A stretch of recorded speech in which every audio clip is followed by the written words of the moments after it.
The Lexington was the mothership to her brood of destroyers and cruisers.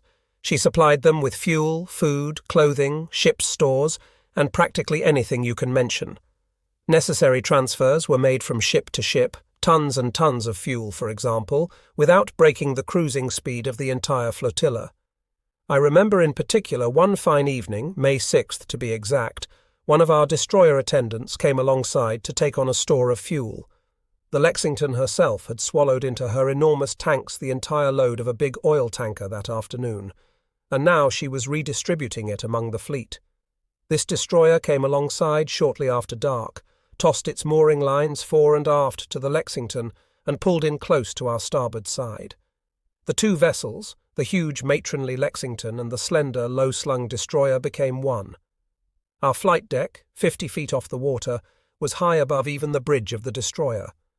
It was a dark night as the smaller ship pulled in close while we rushed through the abysmal black and was nestling against our flank. The crews rigged a mail line, and the destroyer passed over to us a list of things required by its ship's company. It would take about 2 hours to pour oil into her, and meanwhile the other items were gathered and put aboard. Shortly before she was scheduled to break away, I wandered up on our signal bridge and stood with Captain Sherman looking down at the destroyer's bridge and decks. The moon was beginning to rise from the horizon on our port side. This only intensified the darkness in which the destroyer was coursing beside us. She was completely hidden in our shadow.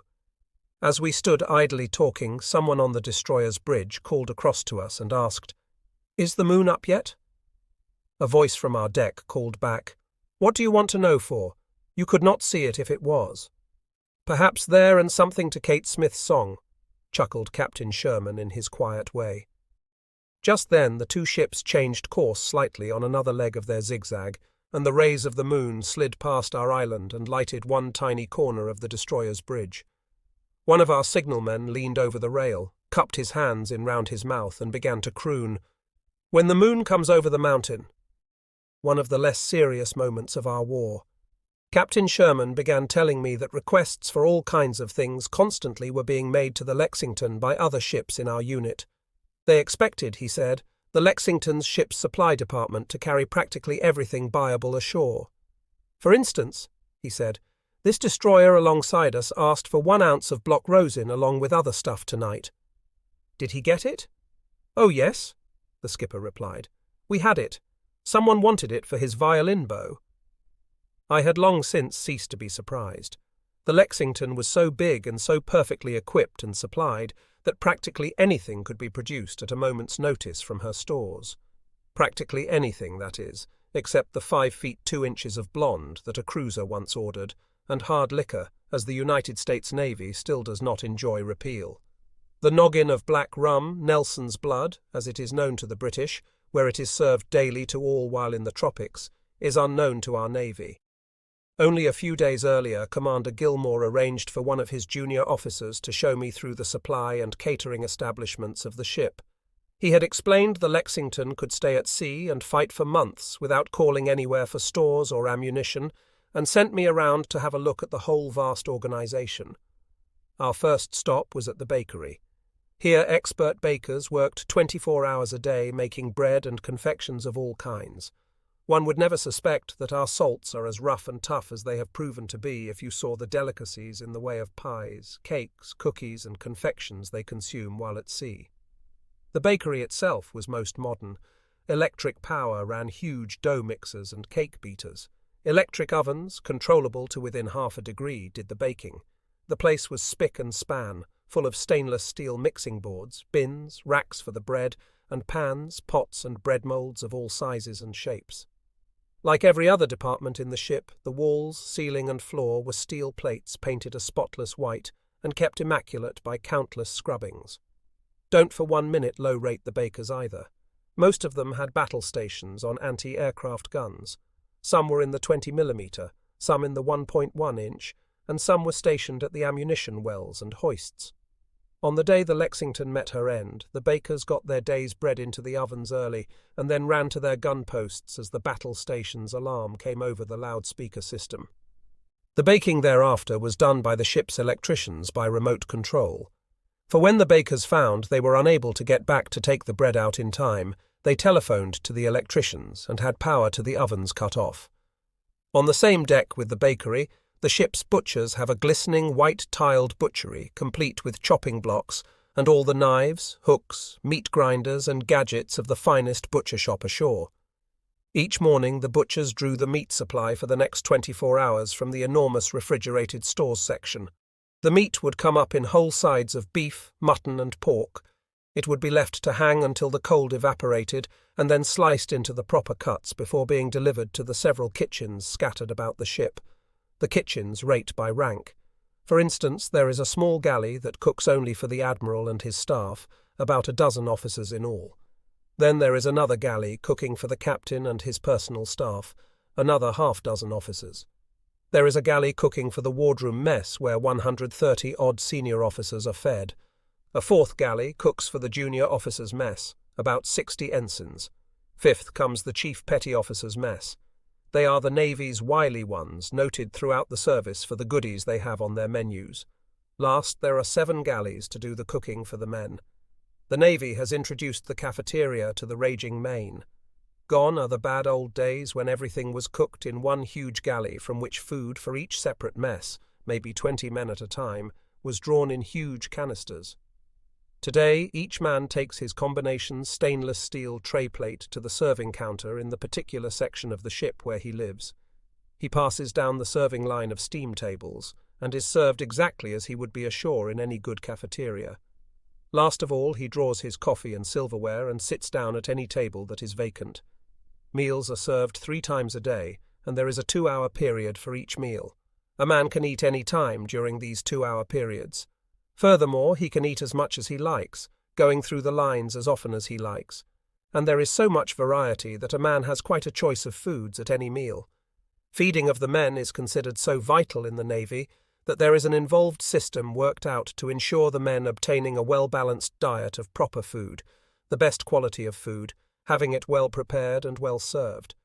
The menus are made out for a ship 1 week in advance by the ship's supply officer, who submits them to the ship's doctor, who in turn checks the meals to see that they contain vitamins and calories in correct proportion, unit and number. After the doctor okays the list, it is passed to the captain, who assures himself that there is a wide enough variety of foods. If satisfied, he signs the list, whereupon it becomes an order and cannot be varied. In the United States Navy, you cannot cut down the men's rations and give the usual quantities to the officers. Nor can the officers have any foods the men cannot also have. So if the men are reduced to rations of beans for every meal, you may be sure that the officers too are eating beans for breakfast, lunch and dinner. In every department of the ship there is an ever-boiling coffee pot. From these pots any man can draw himself a mug of Java at any hour. Because the ship had 16 boilers, all these pots scattered over the great vessel were known as the 17th boiler. In addition to the regular rationing arrangements, the ship's canteen or service provided food.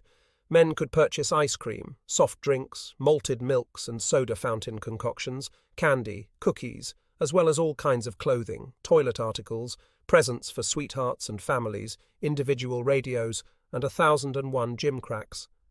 As a matter of fact, the service did a rushing business at all times, especially in tobaccos. Tucked away into corners of the ship were libraries where all sorts of volumes from technical tomes to detective and adventure stories could be secured. Keeping the library was the particular care of the ship's padre, Commander Markle. He told me he tried to keep the latest and best books, bestsellers and good technical volumes on the shelves. Since the war, he said, there was great interest in travel books, exploration, etc., all the books that gave any information about the country and the peoples of Japan, China, Malaya, the Dutch East Indies, New Guinea, Australia, New Zealand, New Caledonia, and all the Melanesian and Polynesian groups. Not until he needed them did he realize what a dearth of these volumes there was, and he had standing orders ashore for new purchases that gradually were being filled. Commander A.J. White, senior ship's surgeon, had a remarkably fine modern hospital and surgery right forward in title ship at the waterline. He showed me through the place, quietly proud of his X-ray equipment, operating room, dispensary, first aid treatment rooms and laboratory. I mentioned that only very big cities had hospitals as completely equipped as this. "Well, we are a city with this difference," he said. We have a higher health record than a city, and therefore the percentage of normal patients is very small. But we must be ready, for in a single 10 minutes we could have 500 wounded or injured in here. In anticipation of this possibility, he had a staff of surgeons and physicians assisted by a large number of men trained as pharmacists' mates. Much of the time these men were more or less idle, but they were retained for any emergencies that might arise. At the time I went through, there were 2 patients in the isolation ward with measles, and 1 surgical case, an appendectomy in the hospital's surgery. Commander White told me that experience in this war had shown more than 50% of the naval casualties were burns.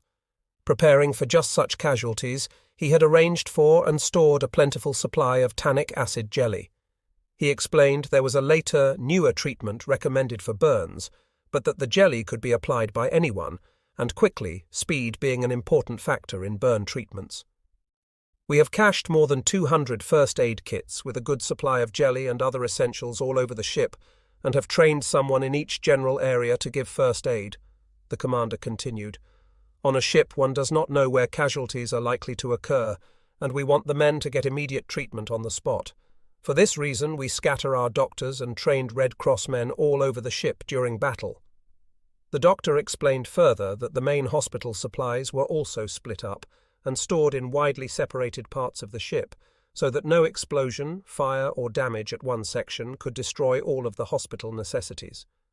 All preparations have been made, he assured me, to move patients into various sections all over the ship, where temporary hospitals could be set up if the number of wounded required it. Only a short time later, I saw how the commander's foresight was justified by events that caused us to move our wounded 3 times in a matter of a few hours. To walk down through the passageways in the men's quarters at any time of the day or night was to step into a bedlam of music, announcements, news dispatches, plays, and what have you, all coming from hundreds of individual radios. Half the crew was off duty all the time, and the result was that several hundred different radios, at several hundred different bunks, and tuned to widely separated stations, were always giving forth. Near Hawaii, the boys listened to American stations on Oahu. As we went south, these faded out, except for some of the boys with excellent shortwave radios who kept in touch with the mainland programs. When we got into the Coral Sea, we could listen to New Zealand, Australia, and Japan.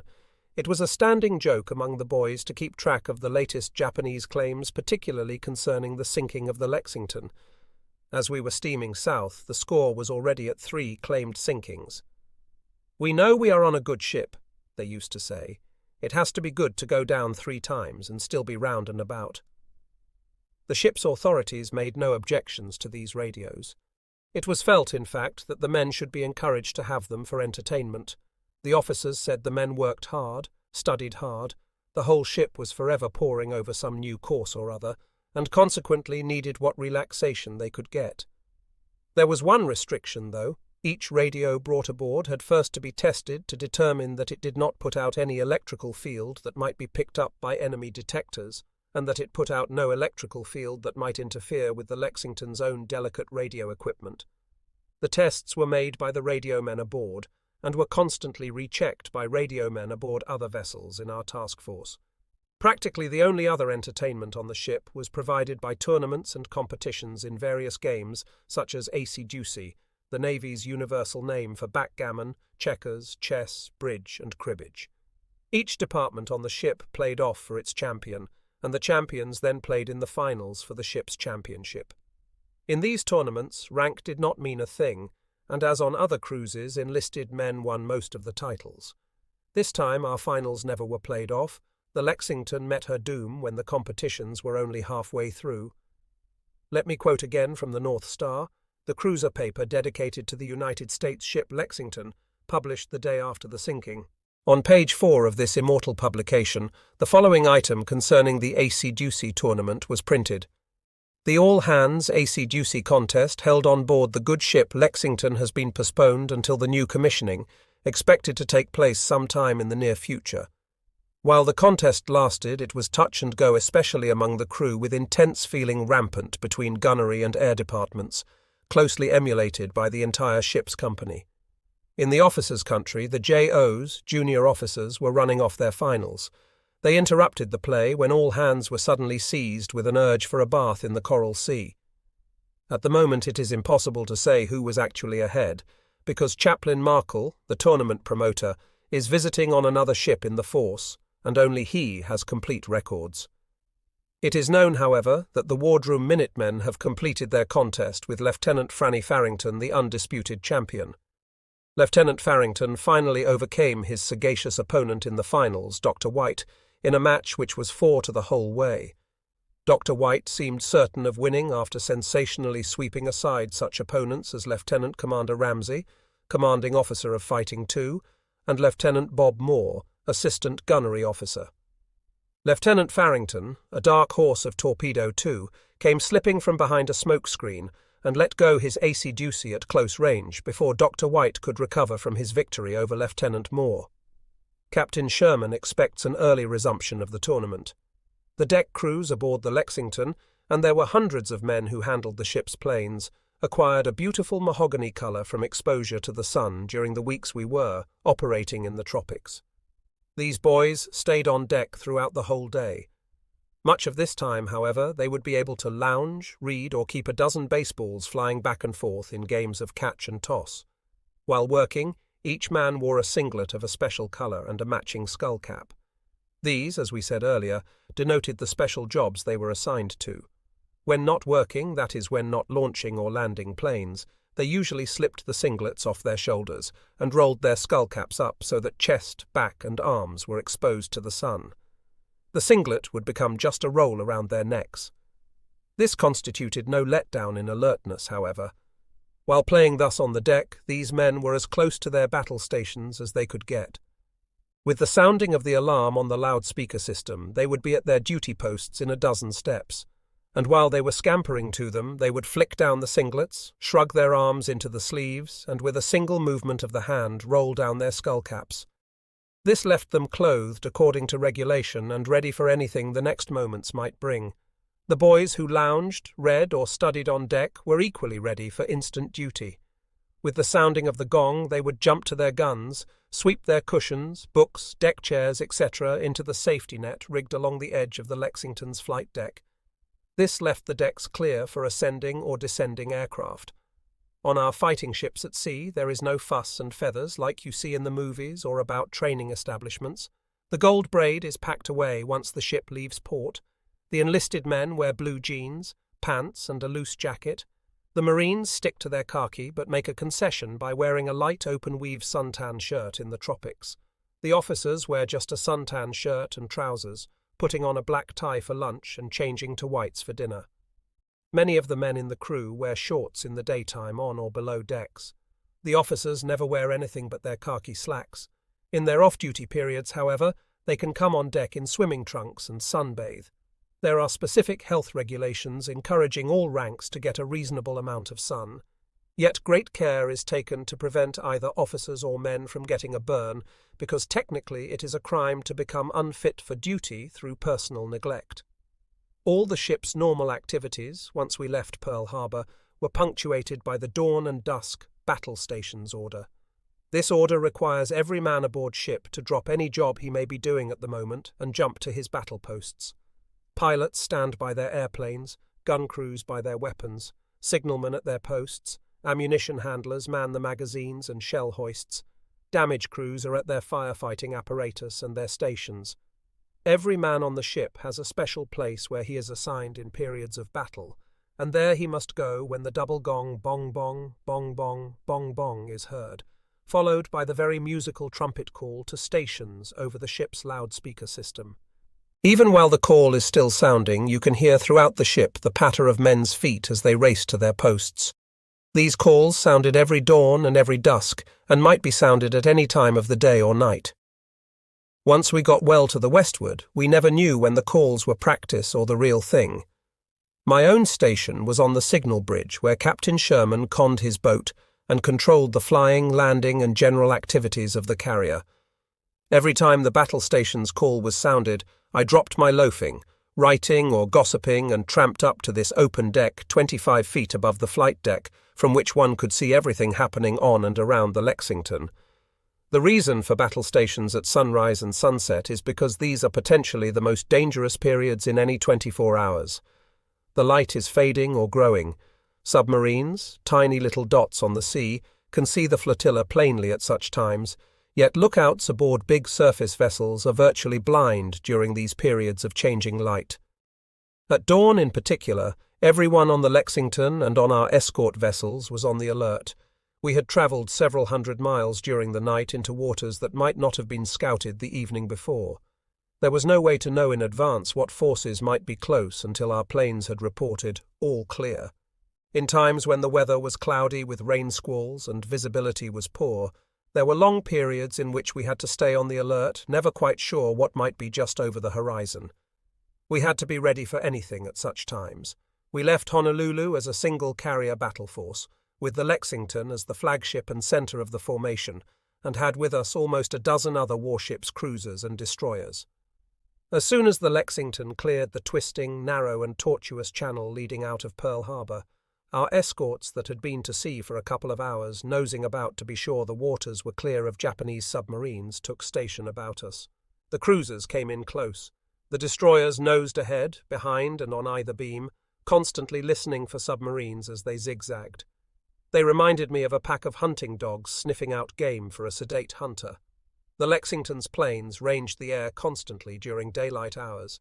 We moved, as a matter of fact, within a double screen of planes that covered the sea and skies for more than 200 miles in all directions of the compass.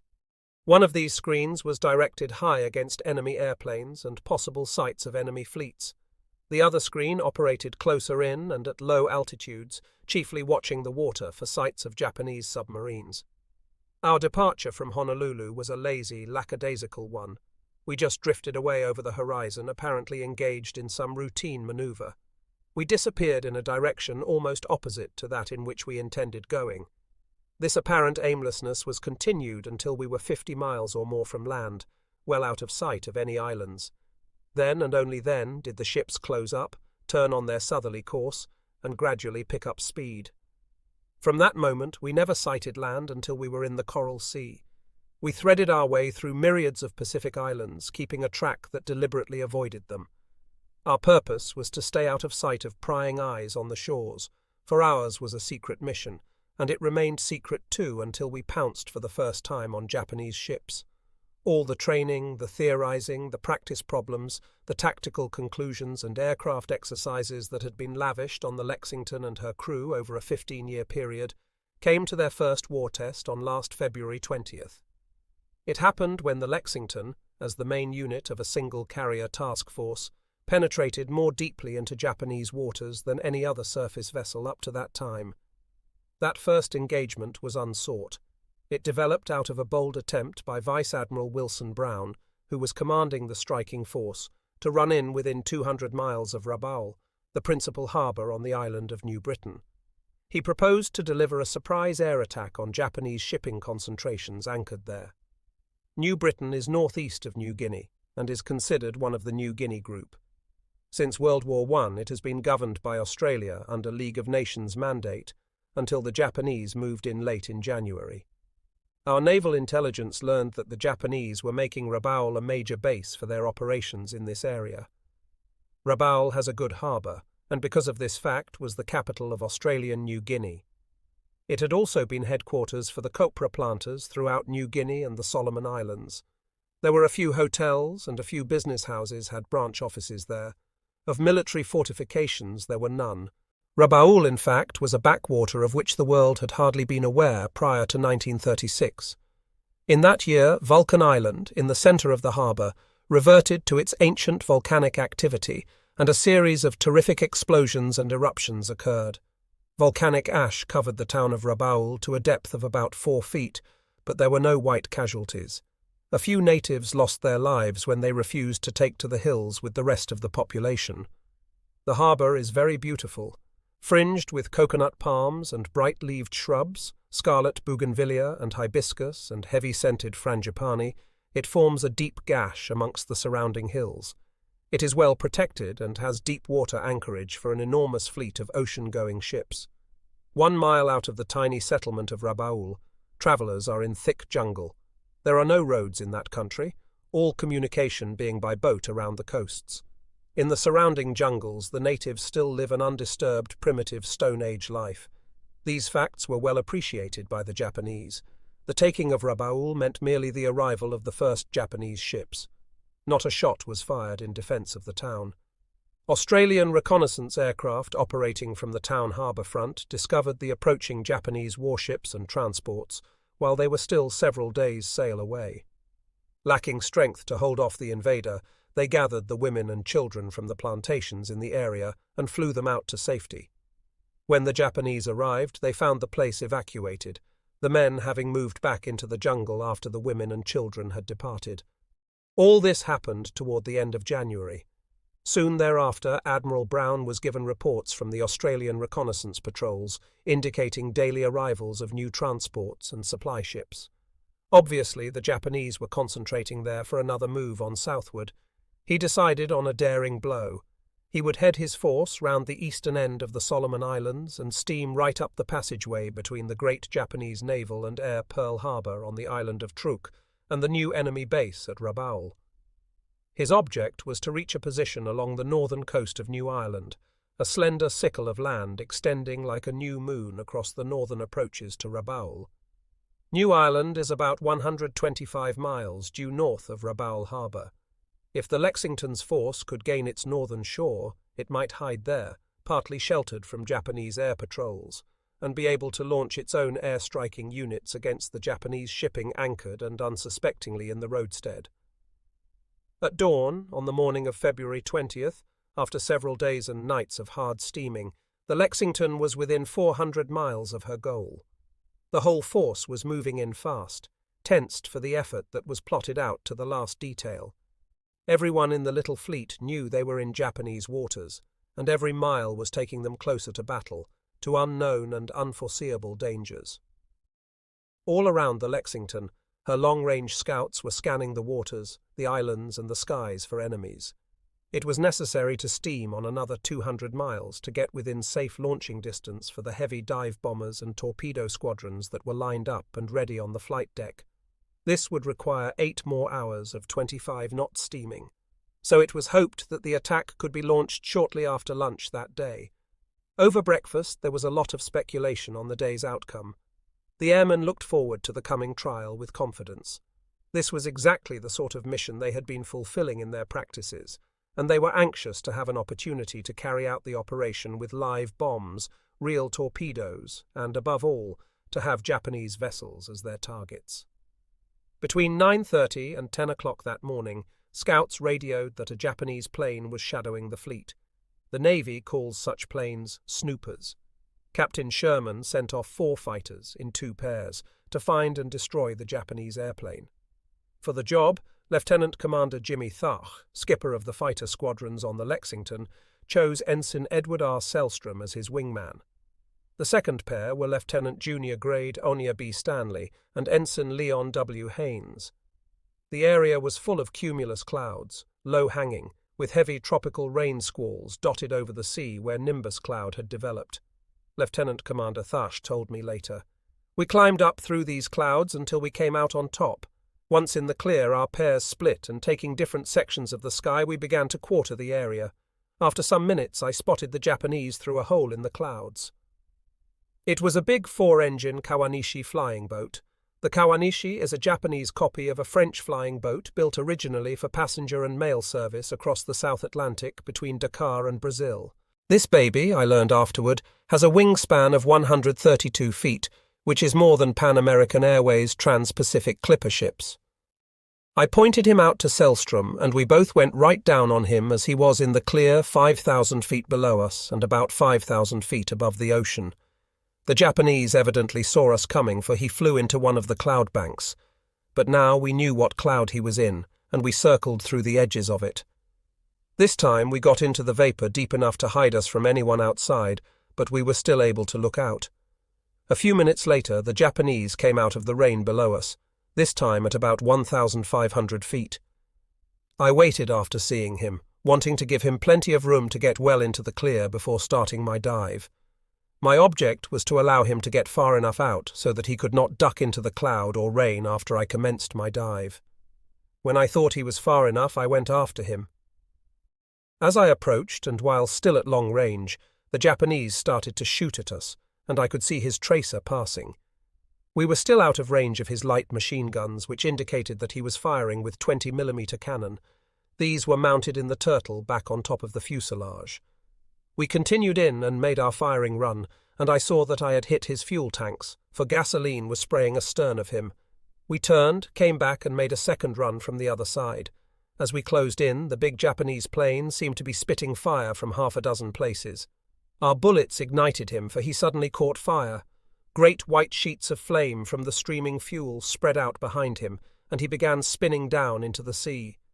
Besides his 20mm on his back, this fellow had machine guns in the tail position, 20mm guns firing forward, and evidently unmounted machine guns which they fired out of the cabin windows, just as the Germans do with their Heinkels and big Condor bombers. We had hardly knocked this Kawanishi down when the scouts said there was another one up top. We hurriedly climbed again and were searching, when radio control on the Lexington told us that this one had been dealt with already. One of our scouts caught this second one. "This is a good story too," Thach chuckled. "That scout was just a mile or two faster than the Japanese boat, which could fly at more than 200 knots. Our pilot chased the Japanese, but his scout plane could not climb up to the enemy's level. So he flew just underneath the Kawanishi and gradually edged up as close as he could. The crew in the flying boat opened a bomb door and began firing down at our men with machine guns. The scout's rear gunner turned his twin guns straight up and fired into the Japanese until it started to burn. That is meeting the situation, isn't it? That made 2 Japanese out of 2 seen, Thach said, and as there were at least 10 in the crew of each of the flying boats, it meant the death of at least 20 Japanese airmen, for none even attempted to escape by parachute. Nevertheless, Thach explained, the Japanese had done the most vital part of their work, reporting the presence of the American fleet by radio to their base. The fighters returned to the Lexington, alighted, were refueled and rearmed. As they sat down to lunch, it was generally agreed in the wardrooms that there would be a fight that afternoon. The Japanese could be expected to make some sort of an effort to attack our ships, probably by aerial attack. Admiral Wilson, however, made no effort to change course. The force kept on boring in. Captain Sherman then prepared for the anticipated attack, calling his crew to battle stations. The problem confronting the captain was a pretty one. He believed the Japanese would attack, but did not know the direction, the height, nor the time when they would come, nor had he any way of knowing the number of aircraft that would be sent against him. However, he disposed his fighters and scout squadrons so that they would give warning and be in position to fight with maximum strength when the enemy appeared.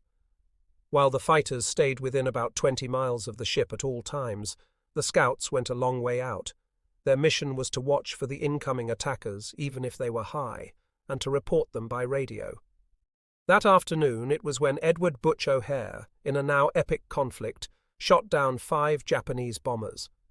Most of the published accounts have failed to do justice to the captain of the Lexington for the extensive preparations just mentioned, and to the other flyers who were in the air battling the Japanese when O'Hare performed his remarkable feat. But let Commander Jimmy Thach, who directed the whole battle and was in the thick of it himself, tell the story. 6 of us were in the air, Thach began. 6 other fighters who had just been relieved were almost down to the Lexington when the first Japanese planes were sighted. I was at 10,000 feet, and the 6 planes about to alight were ordered to climb right back to me. O'Hare was then on the deck of the Lexington. The enemy consisted of 9 twin-engine bombers flying in 3Vs of 3. When first seen, they were 12 miles out at 12,000 feet, flying in a slight dive toward the 10,000-foot level. These were land-based planes. We discovered later that they were fast, able to do over 300 miles an hour, and almost identical to the Army's Martin B-26s. They had guns in the turtle back in the tail position, and in the nose, machine guns and 20mm cannon.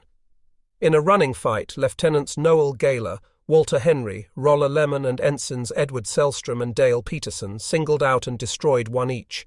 I too got one.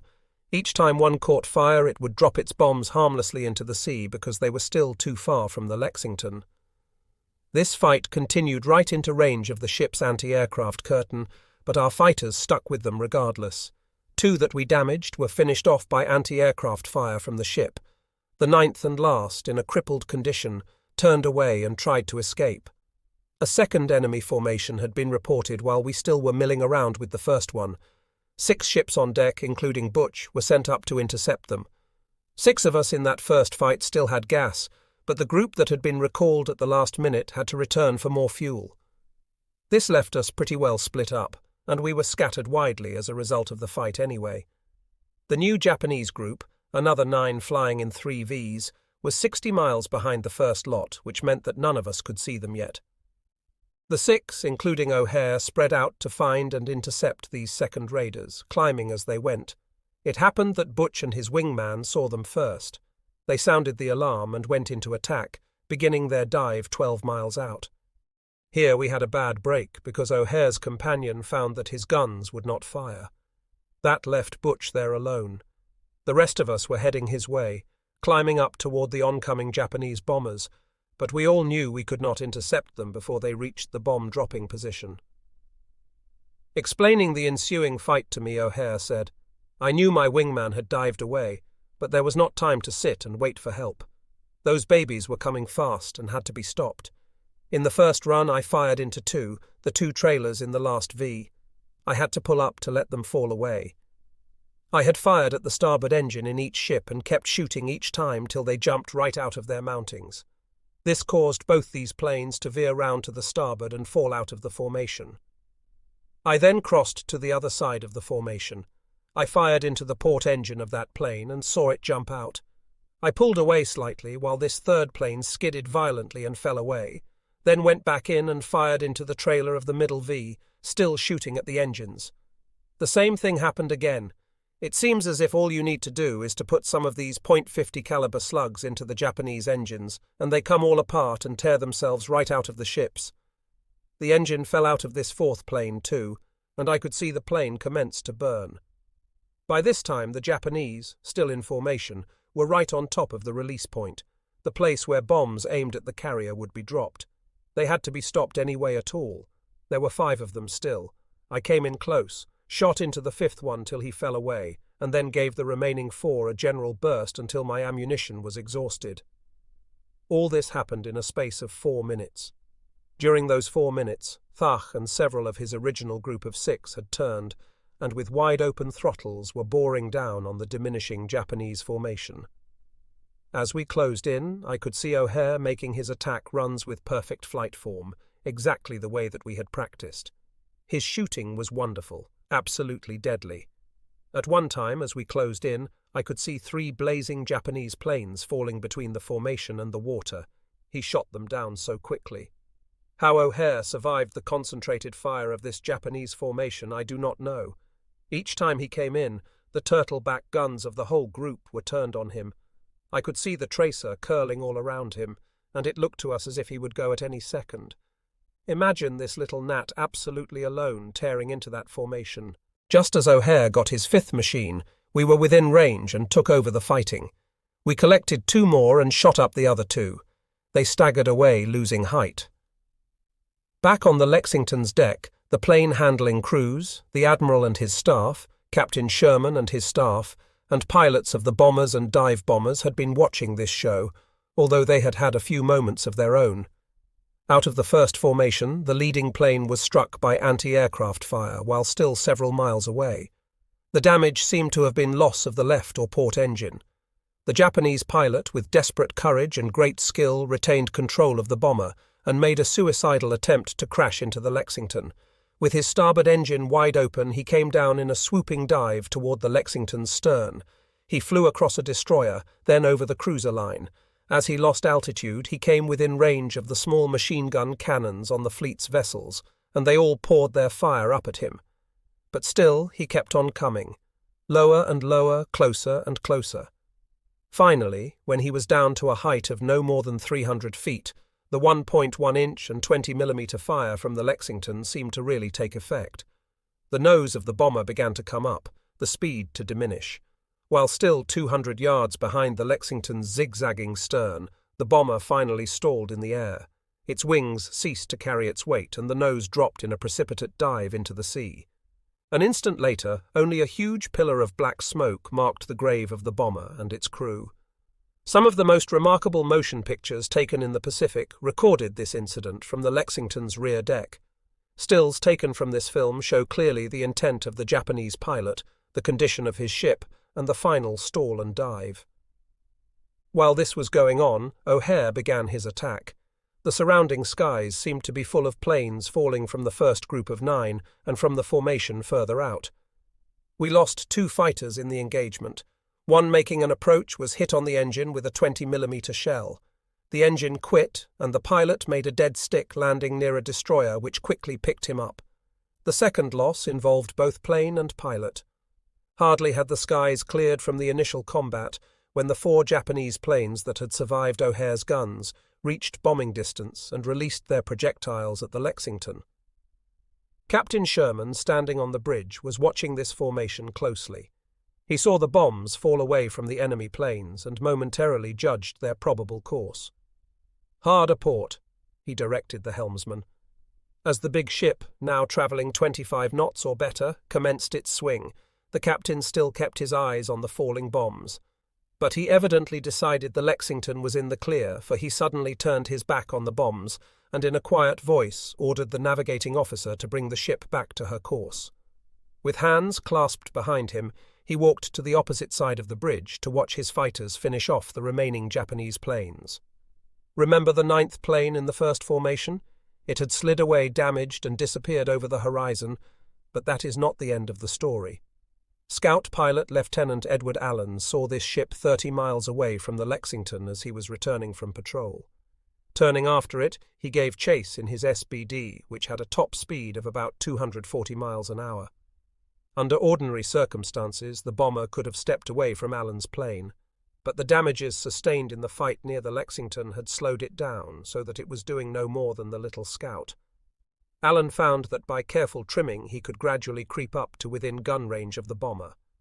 At first, machine guns from 3 or 4 emplacements fired at him as he came in close.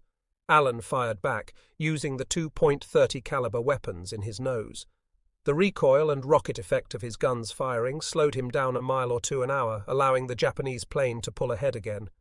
Allen would stop shooting, retrim his ship, and slowly creep up to within range once more. Again he was met with machine gun fire, this time not so much. He fired again, and once more dropped back. This seesawing and shooting was repeated for an hour, over a distance of almost 200 miles, before Allen's diminishing fuel forced him to break off and head back toward the Lexington. He reported that when he last saw the Japanese plane it was flying on, wobbling and recovering almost as though there was no hand at the controls. He said that the machine gun fire directed at him ceased, and he believed he had annihilated or wounded all the crew. Of the 2 of the last 9 bombers that went wobbling away, one is believed to have crashed. Another scout saw a damaged Japanese bomber fall into the sea some 30 miles away from the Lexington, and reported it had probably been fatally shot apart near the carrier, but flew on for this distance before finally crashing. Lieutenant Commander Thutch told me the encounter had taught him and his men a lot. It had given them a close look at enemy flyers and enemy aircraft. Those Japanese came in with great determination. The first lot went right for the Lexington. They never hesitated a second, despite our attack, until their leader was shot down. Then there was an apparent momentary uncertainty that might have been, however, because of the heat of the attack they were subjected to. The second 9 never faltered and came right on in to the bitter end, even though O'Hare was eating them up behind and we were coming in from ahead. The morale of the Japanese was shown by their ability to hold formation and keep their line headed toward the Lexington without manoeuvring defensively in any way. Also, they did not drop their bombs and try to get away when we closed in. They held on to their bomb loads until they were shot up or burning or beginning to fall. Another thing, none of them attempted to leave their burning planes by parachute. O'Hare's firing was a real record. We figured that he used only about 60 rounds to each of the planes he knocked down. That, of course, is deadly shooting. To knock down 5 planes with 1 load of ammunition is something that only a fighter pilot can appreciate. I do not suppose shooting like that has ever been seen before in the air. It also showed us that the only real defense for a carrier or any other vessel against air attack is an airplane. We are beginning to believe you must meet the attackers with at least plane for plane. It did show that the defending pilots have to be the best men procurable. In addition to the 2 Kawanishi flying boats shot down in the morning, the Lexington's men shot down 16 of 18 bombers that attacked in the afternoon.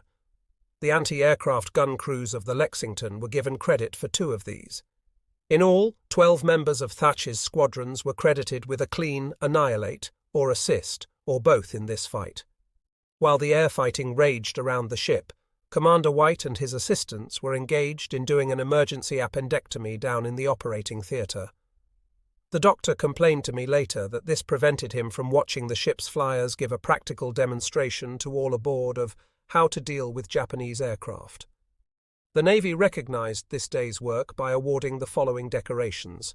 To the captain, now Rear Admiral Frederick C. Sherman, a gold star to add to the Navy Cross he won as submarine commander in World War I. Rear Admiral Sherman's decoration was in reward for the outstanding manner in which he coordinated and timed the employment and relief of his combat patrols, so that 16 enemy bombers were downed, and for handling the Lexington so that she escaped damage. To Lieutenant Junior Grade Edward H. Butch O'Hare the Congressional Medal of Honor and promotion to the rank of Lieutenant Commander, 2 jumps, for destroying 5 and damaging a 6th Japanese twin-engine bomber. To Lieutenant Commander Thatch for the destruction of 1 Kawanishi bomber, 1 twin-engine bomber, and assisting in the destruction of a 3rd, the Navy Cross. Other Navy Cross winners were Lieutenant Noel A. M. Gaylor, Lieutenant Walter F. Henry, Lieutenant Roller S. Lemon, Ensign Leon W. Haynes, Ensign Edward R. Selstrom, and Ensign Dale W. Peterson. Distinguished flying crosses were awarded to the following: Lieutenant Commander Donald A. Lovelace, Lieutenant Albert O. Vorse, Lieutenant Robert J. Morgan, Lieutenant Junior Grade Howard F. Clark, Lieutenant Junior Grade Onia B. Stanley, Ensign John H. Lackey, Ensign Willard E. Eder, and Junior Ensign Richard N. Rabaul. As already mentioned, our fleet had lost its greatest asset, surprise, in the proposed raid on Rabaul. Admiral Brown decided it was pointless to carry on further, and ordered a change of course that took the whole force in a southeasterly direction. The little carrier force rounded the Solomon Islands and then continued southward. In the waters just north of New Caledonia, the Admiral kept a rendezvous with tankers, and several days were spent in transferring gasoline and oil to the various ships. The Lexington picked up mail from the tankers, and in turn acted as supply ship for food, medicines, etc., to the smaller vessels in her group. The mail from home was the biggest and most important item as far as the crew was concerned. These letters and papers had come through since they had left Pearl Harbor. It is truly remarkable how the Navy gets mail to its men. Fighting vessels can go to sea and remain out for months, yet somehow the mail finds its way to them, arriving aboard at all sorts of odd times and often in odd ways. All the natural ties to home and family seem to be intensified by overseas service, and the men develop the greatest interest in a few odd facts, a bit of gossip, a look at the hometown newspaper. The refueling period is a popular time for writing letters home.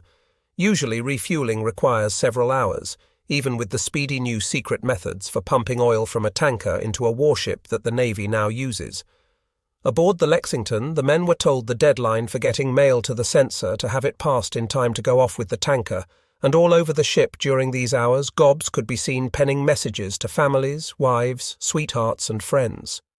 Mail from a crew the size of the Lexingtons can snow under the censors, even though all the senior officers of each department examine the outgoing mails. There was never a moment at sea when vigilance could be relaxed. The air patrols were out regardless of weather, and all day long there was a constant coming and going of planes. Pilots on a carrier pile up an amazing total of flying time. They average at least 5 hours a day, the minimum for scouts and fighter pilots, and in a matter of 3 weeks a man in these squadrons adds another 100 hours to his log. Not even the airline pilots fly as much in normal routine, although for years these commercial airmen were putting in more time than any other airman in the world. About the end of February, the Lexington met another single carrier force of about a dozen ships, including one of our new carriers commanded by Rear Admiral Frank Fletcher, now Vice Admiral. The second carrier must be unnamed here for reasons of national security. These 2 groups joined and together represented a powerful modern airstriking force. The world today recognizes a carrier force as the most powerful naval force that can be put to sea, but at that time the Coralsea and Midway battles in which the carrier came into its own had yet to be fought. A fleet slowly patrolling these waters is not on aimless maneuvers. It actually is holding open our supply lines between the United States and Australia. It is plugging the natural route the Japanese would follow in making a foray against either our shipping or against the southern Pacific islands held by the United Nations. Specifically, the fleet's presence there protected New Caledonia, the Fijis, and the Tonga Group. This situation has now changed considerably because United States Army and Marine Corps units have moved into many of these islands, built airports, and armed them with land-based bombers. The former need for the fleet to be continually there has been somewhat relieved. By early March, the Japanese had pushed on from Rabaul and established a big airfield at Gazmata on the south coast of the island of New Britain, and had also established themselves on the mainland of Australian New Guinea at Lae and Salamaua. This is the northeast shore, and these two roadstead are the most important entries to that area of New Guinea. Here, as in Java, Sumatra, Borneo and Malaya, control of the coasts and ports means control of the country because there is no internal communication system. The Japanese had found in Lae and Salamaua two fine airfields used by New Guinea Airways. This company supplied freight and passenger transportation from the coasts up to the very rich Bulolo and Eddy Creek goldfield, 80 to 100 miles inland, and respectively 4,000 and 8,000 feet above sea level. New Guinea Airways carried more freight over this route in the years from 1929 up to the beginning of the war than all the rest of the freight airlines of the world.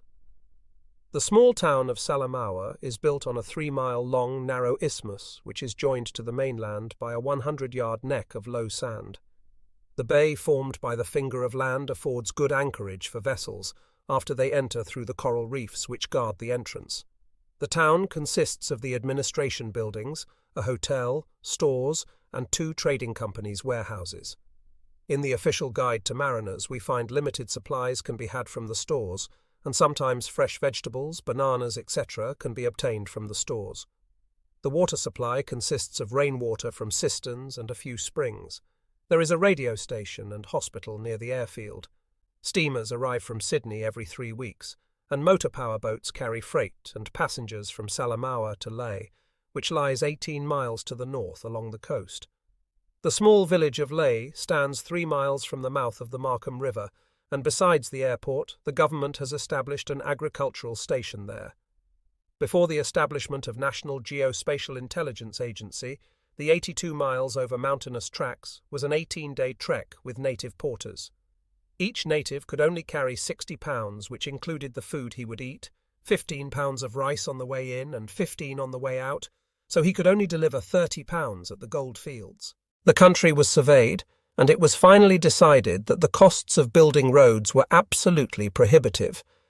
As a matter of fact, it was found impossible to maintain a native labour force at the fields, because 2 porters were needed for every man who worked in the field, and the porters would only be able to take in the food required. So precipitous is that country that the rivers reach the coast by sheer falls, leaving no other means of transport except the airplane. In the early days, temporary airfields were put down inland, and all kinds of adventurous pilots with unsuitable machines came up. Freight used to be 50 cents a pound for the 40-minute haul from the coast, but these planes could not bring up sufficient weights to allow the transport of machinery, so the big mining interests got together to form their own air transport. They wanted planes capable of carrying 4 tons of weight with low landing and takeoff speeds. Also, they required all-metal planes because of the heat and damp of the coast and the wide variations of conditions as the planes went into the interior highlands. The Germans supplied them with tri-motored Junkers Ju-31s and also with a single-motored version of the Ju-31. It was on these fields that the Japanese now were basing bombers and fighters. They were flying out to sea and along the coast in early patrols and had their links in overseas flights back to Rabaul and then on to Truk. Planes were also coming into Lae and Salamaua from the Dutch East Indies. It was obvious to the Australian patrol planes that made daily visits to within sighting distance of these ports on their reconnaissance flights that the Japanese were moving in occupation troops and a naval fleet for another step in their southern push. From December 7th, the Japanese had advanced according to plan. Now it was America's turn. The clouds, high, white and fleecy, hung over the towering wild peaks of southeastern New Guinea. Those ramparts of rock climbed 14,000 to 16,000 feet into the tropic skies, effectively guarding Japanese-held Lae and Salamaua from any inland attack. And Japanese seaplane squadrons patrolling the northeastern shores of Australia and the islands of Melanesia for 500 miles in all directions reported there was no sign of enemy planes or vessels. Thus it was that the Japanese, with vigilance relaxed, filled up these two harbours with their warships, tankers, supply vessels and transports. They were preparing for an advance from New Guinea against the Australian mainland. Lae and Salamaua, only 20 miles apart, were being used as jumping-off points for the invasion forces. The preparations were proceeding leisurely. The Japanese commanders knew that the nearest soldiers, fleets and aircraft of the United Nations were at Port Moresby. This harbour, still under Allied control, was 1,500 miles away by sea, all the way around the southeastern tip of New Guinea. Clearly there could be no surprise attack from there. And yet, out of those innocent-appearing clouds, on the early morning of March 10th, came avenging airmen of the United States Navy in the first war raid, in which any of our sea-borne air hornets had taken part. Out of the wilderness skies of central New Guinea, a land where live the only people still dwelling in Stone Age conditions, came dive bombers, torpedo bombers, and fighters that smashed this Japanese force in 20 action-crowded minutes. This raid demonstrated perfectly how naval air strength has, to borrow a term from the family bridge circle, finessed the ancient concepts of sea fighting. The airplanes taking part delivered in this short attack on the two harbours as much actual weight of explosives against the enemy as could the broadsides of a fleet of a dozen heavy battleships in the same period. This great story proves that the American spirit of originality and willingness to dare is not lost. Official Navy announcements mentioned briefly that the Lexington's fighting pilots, bombers and gunners had taken part in an action at New Guinea. But the inside story, the airmen's story, is told here in its amazing detail. I shall now take you to sea at a period when the Australians and Americans were reeling under the successive Japanese victories in Malaya, Singapore, Sumatra, Java, and in the Philippines. It was a time in which the Japanese had been continually on the offensive. They had held the initiative and had not been checked on any front. Their naval units, aided by carriers, had seized northeastern Dutch New Guinea and had spread along the northeastern coast of Australian New Guinea, taking one seaport after another until early in March. American and Australian flying patrols had noticed the growing nucleus of vessels in Lae and Salamaua harbours. All these patrols were being carried out by Consolidated Catalina and land-based long-range bombers that followed the sea routes, avoided combat and continually hid in cloud cover to escape Japanese eyes.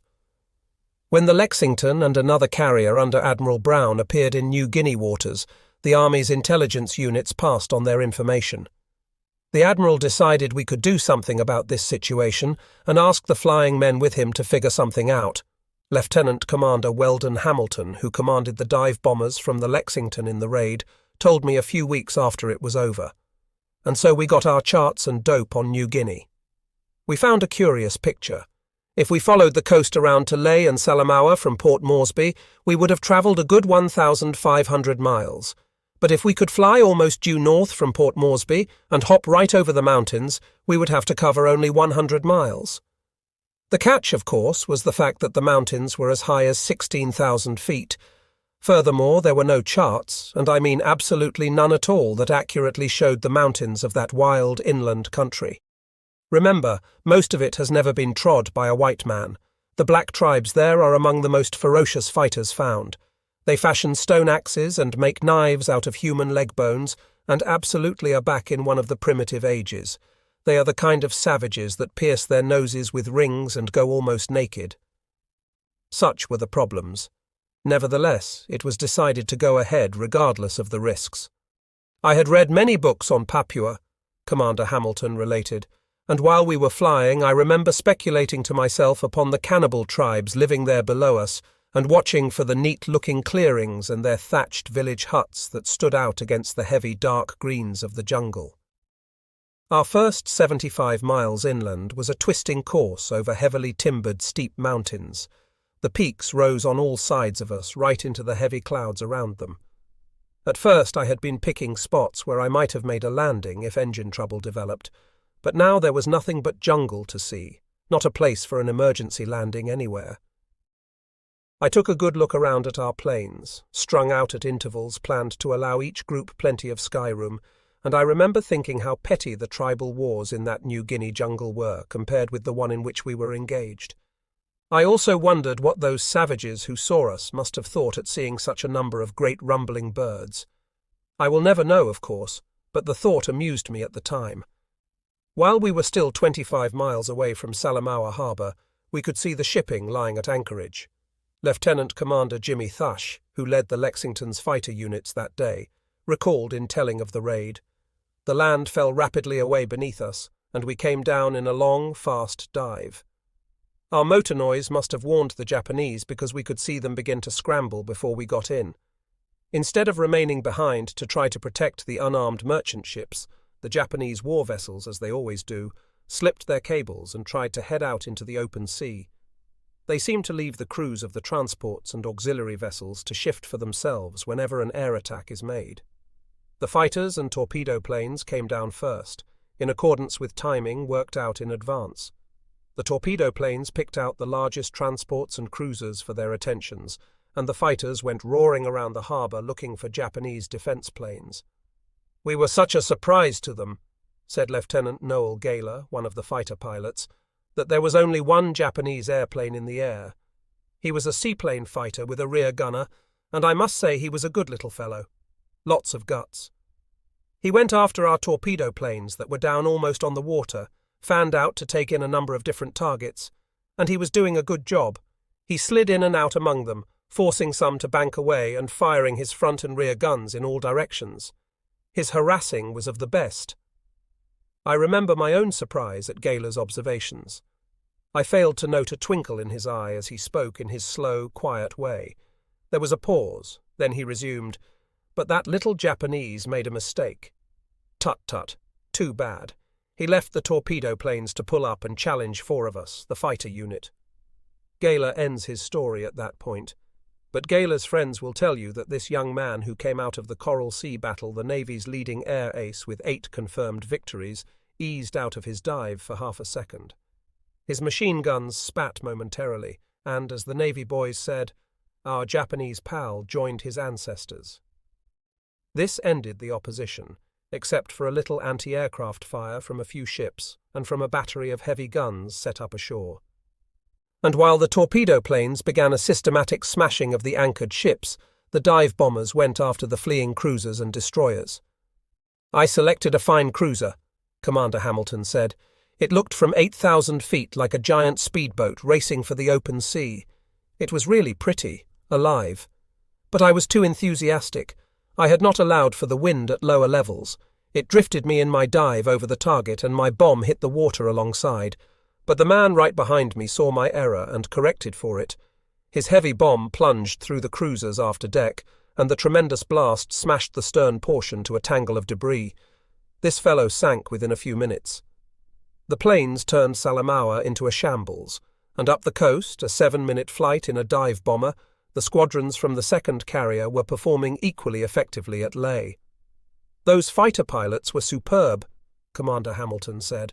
"When they found there were no Japanese planes in the air, they made dummy runs with the torpedo planes and dive bombers to spread the anti-aircraft fire. Then they amused themselves by trying to drop fragmentation bombs among the crews of the anti-aircraft guns aboard the ships and ashore." In telling of his reactions during the Battle of Salamaua, Commander Thush said, "Imagine my astonishment to see the Japanese running in all directions to escape our bombs and bullets. The romantic writers who spent years misinforming us by telling of Japanese immunity to fear and of the universal Japanese desire to be annihilated fighting for their emperor should have seen the interest those Japanese showed in remaining alive. Only 1 airplane was lost of the total that attacked both harbours. That was at Salamaua, where a scout bomber was damaged by the anti-aircraft fire. Its pilot, Ensign Johnson, made a good landing in the water of the harbour with his wheels up during the fight. Presumably he had a good chance of getting ashore safely and now should be a Japanese prisoner of war. The toll of shipping destroyed when the last airplane was called away included the confirmed sinkings of 5 transports or cargo vessels, 2 heavy cruisers and 1 light cruiser and 1 destroyer. A mine layer, 2 destroyers and a gunboat were left burning and probably were lost to the Japanese. A seaplane carrier and a gunboat were severely damaged by bombs. Fighters at Leh shot down a second seaplane fighter, matching the one downed at Salamaua. The return trip, with all the planes lightened by having dropped their bombs or torpedoes, was made swiftly. The vigil of Commander Bill Alt, chief of all the flying squadrons of the Lexington, who had kept watch from above the mountains, was soon over, and he then trailed the formations back to the carrier to watch for any pilot who might have engine trouble. The Lexington's crew, and that of the other carrier as well, had made a great ceremony of the airplane's departures. Because this was the first war raid by the pilots, virtually everyone aboard the carriers who could be spared from pressing duties cheered them off and anxiously awaited their return. "We could hardly believe our good fortune," the executive officer of the Lexington said as we discussed this raid long afterward, when we began counting the incoming planes. Group after group swept past us with all its planes exactly in formation. You cannot know how much that means until you have had your own friends go off on perilous duties and see them come home to the ship safely. After dinner that night back on the Lexington, the pilots and flying officers gathered for a grand critique in which one of the main conclusions was, the enemy's anti-aircraft fire even at short range is no great hindrance and is not likely to take a heavy toll. The second point made here was general satisfaction that the conclusions they had arrived at in practice manoeuvres during peace years had proved correct in actual battle. As the fleet had moved up northward on its voyage to the Gulf of Papua a week earlier, one of the little 2-seater Seagull float planes from one of the cruisers had failed to return. Because the fleet was on a battle mission with no time to hunt for the missing airplane, no effort had been made to recover it.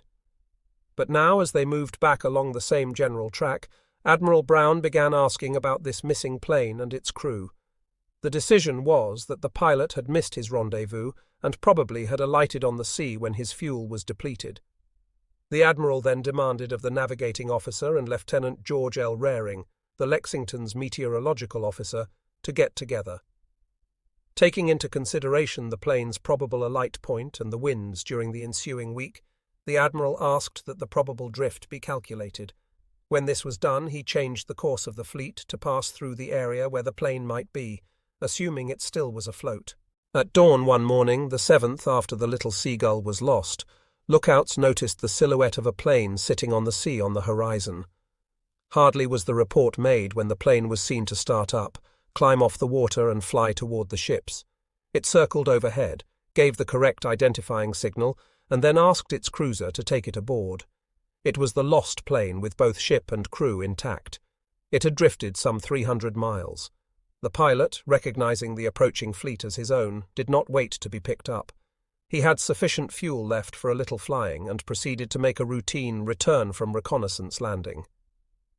When the little plane was hoisted aboard this cruiser, the pilot and gunner stepped out and reported themselves aboard as if nothing out of the ordinary had occurred.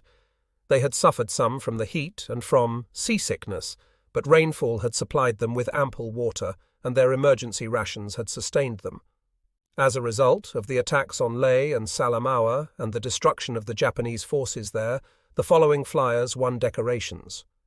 Lieutenant Noel Gaylor received the Gold Star, equivalent to a second Navy Cross, the first having been won at the Battle of Bougainville. The Navy Cross was awarded to Lieutenant Commander James H. Brett, Lieutenant Commander Robert E. Dixon, Lieutenant Commander Weldon Hamilton, Lieutenant Robert F. Farrington, Lieutenant Evan P. Orand, Lieutenant Harry B. Bass, Lieutenant Junior Grade Mark T. Whittier, Lieutenant Junior Grade Robert B. Buchan, Ensign Norman A. Sterry, Ensign Anthony Quigley, Ensign Richard F. Neely, Ensign Harold R. Matzer, Ensign John A. Lepler, Ensign Marvin M. Hashke, and Distinguished Flying Crosses were awarded to Lieutenant Edwin W. Hurst, Lieutenant French Wampler, Junior, Lieutenant Junior Grade Richard B. Forward, Ensign Curtis Hamilton, Ensign Tom B. Bash, Ensign Lawrence F. Stephen Hagan, Gunner Harley E. Torkington, Aviation Chief Ordnance Man, Naval Aviation Pilot Melvin H. Georgius.